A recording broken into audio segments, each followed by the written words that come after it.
ഇപ്പോ സർ ഒരു ബിൽഡിംഗ് കാണുമ്പോൾ ആദ്യം നോട്ടീസ് ചെയ്യണത് എന്തായിരിക്കും?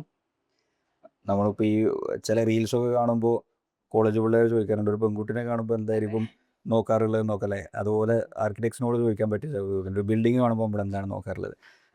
ബേസിക്കലി ഒരു സിംഗിൾ ബിൽഡിംഗ് എന്നല്ല, പൊതുവേ ഓരോ ടൈപ്പ് ഓഫ് ബിൽഡിങ്ങിലും അല്ലെങ്കിൽ ഒരു സ്പേസിലേക്ക് പോകുമ്പോൾ പല രീതിയിലുള്ള കാര്യങ്ങൾ നമ്മൾ നോട്ടീസ് ചെയ്യും. ഇപ്പോൾ ഒരു കൊമേഴ്ഷ്യൽ ബിൽഡിംഗ് ആണെങ്കിൽ ഞാൻ നോട്ടീസ് ചെയ്യാറുള്ളത് അതിൻ്റെ എത്രത്തോളം ഇൻകം അതിലൂടെ കിട്ടാൻ സാധ്യത ഉണ്ട് എന്നുള്ളൊരു ആംഗിളിലേക്കാണ്. അതിൽ ബീങ് ആൻ ആർക്കിടെക്റ്റ് നമ്മളിപ്പോൾ ഒരു സ്പേസ് ഡിസൈൻ ചെയ്യുന്ന സമയത്ത് ഒരു കൊമേഴ്ഷ്യൽ വാല്യൂ ഉള്ള ഒരു ലാൻഡ് ഒരാൾ നമ്മളുടെ കയ്യിൽ ഏൽപ്പിക്കുമ്പോൾ അതിൽ നിന്നും ബെസ്റ്റ് റിട്ടേൺ കൊടുക്കാൻ പറ്റുന്ന രീതിയിലൊരു പ്രോജക്റ്റ് ആയിരിക്കണം അവിടെ നമ്മൾ ചെയ്യേണ്ടത്.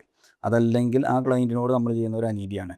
കാരണം അയാൾക്ക് പിന്നെ അങ്ങോട്ട് ലൈഫ് ലോങ് അയാൾ ഏൺ ചെയ്യാൻ പോകുന്ന ഒരു വരുമാനം നമ്മളുടെ ഡിസൈൻ മോശമായതുകൊണ്ട് കുറഞ്ഞേക്കാം. അപ്പോൾ ഞാൻ ഒരു ബിൽഡിംഗ് കാണുമ്പോൾ തന്നെ ഐ മീൻ ഒരു കൊമേഴ്ഷ്യൽ ടൈപ്പ് ഓഫ് ബിൽഡിംഗ് കാണുന്ന സമയത്ത് പൊതുവേ നോക്കാറുള്ളത്, ഇപ്പോൾ ഇത് വേറെ എന്തെങ്കിലും ഒരു രീതിയിൽ ചെയ്തിരുന്നെങ്കിൽ ചിലപ്പോൾ ഒരു എക്സ്ട്രാ ഇൻകം അതിൽ നിന്നും ജനറേറ്റ് ചെയ്യാൻ പറ്റിയേനെ എന്നുള്ളതാണ്. പക്ഷേ ഒരു റിസോർട്ടിലേക്കൊക്കെ ഇപ്പോൾ നമ്മൾ പോവുകയാണ്, ഇപ്പോൾ നമ്മളൊരു വെക്കേഷനൊക്കെ പോകുന്ന സമയത്ത് പൊതുവേ അഗെയിൻ അതിൻ്റെ ഒരു എന്താ പറയുക, കൊമേഴ്ഷ്യൽ വാല്യൂവിലേറെ അവിടെ താമസിക്കുന്ന ഒരാൾക്ക് നല്ലൊരു ആംബിയൻസ് കൊടുക്കാൻ പറ്റുന്ന രീതിയിൽ എന്തൊക്കെ കാര്യങ്ങൾ അവിടെ ചെയ്യാൻ പറ്റും, അതല്ലെങ്കിൽ ഒരു കുറച്ചും കൂടെ ഡിസൈൻ ഓറിയൻറ്റഡ് ആയിട്ടുള്ള കാര്യങ്ങളാണ് അതിൽ നോക്കാറുള്ളത്.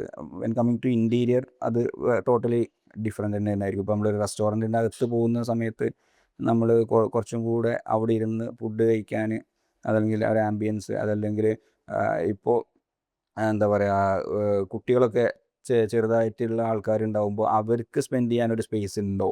ഇപ്പോൾ നമ്മൾ റെസ്റ്റോറൻറ്റിലൊക്കെ പോകുമ്പോൾ പൊതുവേ ഇപ്പോൾ ഞാൻ കാണുന്നൊരു പ്രശ്നം അതാണ്. ഇപ്പോൾ നമ്മുടെ അപ്പുറത്തിരിക്കുന്ന ടേബിളിലും ചിലപ്പോൾ 2-3 കുട്ടികളുണ്ടാവും. പാരൻസിന് ഫുഡ് എൻജോയ് ചെയ്യുന്നതിന് പകരം കുട്ടികളെ നോക്കാനായിരിക്കും സമയം ഉണ്ടാകുന്നത്. സോ ത്രൂ ഡിസൈൻ നമുക്ക് ആ ഒരു പ്രോബ്ലത്തിന്, അതൊരു പ്രോബ്ലം അല്ലെങ്കിൽ പോലും ആ ഒരു കേസിനെ നമുക്ക് അഡ്രസ്സ് ചെയ്യാൻ പറ്റും. അപ്പോൾ ഏതൊരു എന്താണ് ഏജിലുള്ള കുട്ടികളാണെങ്കിലും അവർക്ക് സ്പെൻഡ് ചെയ്യാൻ പറ്റുന്ന ഒരു സ്പേസ് അവിടെ നമ്മൾ ഡിസൈൻ ചെയ്തിരുന്നെങ്കിൽ മേ ബി കുറച്ചും കൂടെ ഫ്രീ ആയിക്കൊണ്ട് അവിടെ ഫുഡ് അവർക്ക് എൻജോയ് ചെയ്യാനും കുട്ടികൾക്ക് അപ്പോൾ കളിക്കാനോ അതല്ലെങ്കിൽ വാട്ടെവർ സം ആക്ടിവിറ്റീസ്, ഒരു എന്താ പറയുക, ഒരു പ്ലേ ഏരിയ വേണം തന്നെ നിർബന്ധമൊന്നുമില്ല അതിന്. അതായത് ഇപ്പോൾ കുറേ ബോളുകളൊക്കെ നിറച്ചുകൊണ്ട് ഒരു റൂം എന്നുള്ളതിനുപരി ഇപ്പോൾ ലെറ്റ്സ് സേ ഒരു സ്കെച്ച് ബുക്ക് ആണെങ്കിലും മതി, ഒരു ലൈക്ക് ഒരു കളർ കൊടുക്കാൻ പറ്റുന്ന ഒരു ബുക്കാണെങ്കിൽ അതിൽ ഇൻട്രസ്റ്റഡ് ആയിട്ടുള്ള ആക്ടിവിറ്റീസ് അങ്ങനെ ചെയ്യാം. ഒരു സിമ്പിൾ വോൾ എടുത്തിട്ട് അത് സ്കെച്ച് ചെയ്യാൻ മാർക്കർ വെച്ചിട്ട് വരയ്ക്കാൻ പറ്റുന്ന, ഒരു കുത്തി വരയ്ക്കാൻ പറ്റുന്ന ഒരു ചുമര് അവിടെ ഉണ്ടാക്കി വെച്ചാൽ പോലും ചിലപ്പോൾ കുട്ടികൾ കുറേ നേരം അതിലിരിക്കും. കാരണം നമ്മളൊക്കെ വീടുകളിൽ കുട്ടികൾ ചുമരുമ്മ വരയ്ക്കുക എന്ന് പറയുന്നത് അവരെ സംബന്ധിച്ചിടത്തോളം അത് ഭയങ്കര ഫണ്ണി ആയിട്ടുള്ള, അവർ ഇഷ്ടപ്പെടുന്ന ഒരു ആക്ടിവിറ്റിയാണ്. അപ്പോൾ ആ ആക്ടിവിറ്റിയെ ഒരു മോശമായി കാണാതെ അതിനെ എൻകറേജ് ചെയ്യുന്ന രീതിയിലൊരു വോൾ ഒരു റെസ്റ്റോറൻറ്റിൽ കൊടുക്കുക. അപ്പോൾ അത്തരം രീതിയിൽ നമുക്ക് എങ്ങനെയാണ് അവിടെ കാണുന്ന കാര്യങ്ങളെ അഡ്രസ്സ് ചെയ്യാൻ പറ്റുക എന്നായിരിക്കും. അപ്പോൾ ഓരോ കേസിലും ഓരോ കാര്യങ്ങളായിരിക്കും നമ്മൾ ആലോചിക്കുന്നുണ്ടാവുക.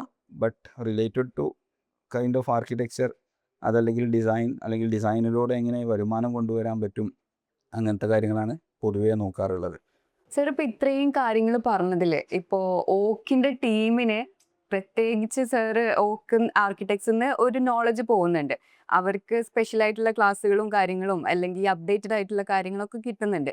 ഈ പുറത്തുള്ള ഡിസൈനേഴ്സിന് ഇത് കിട്ടാൻ എന്താ ഒരു വഴി? അല്ലെങ്കിൽ ഇതൊന്ന് പുറത്തേക്ക് നമുക്കൊന്ന് എക്സ്പാൻഡ് ചെയ്യാന് സാറിന് എന്തെങ്കിലും ഒരു പ്ലാൻ ഉണ്ടോ?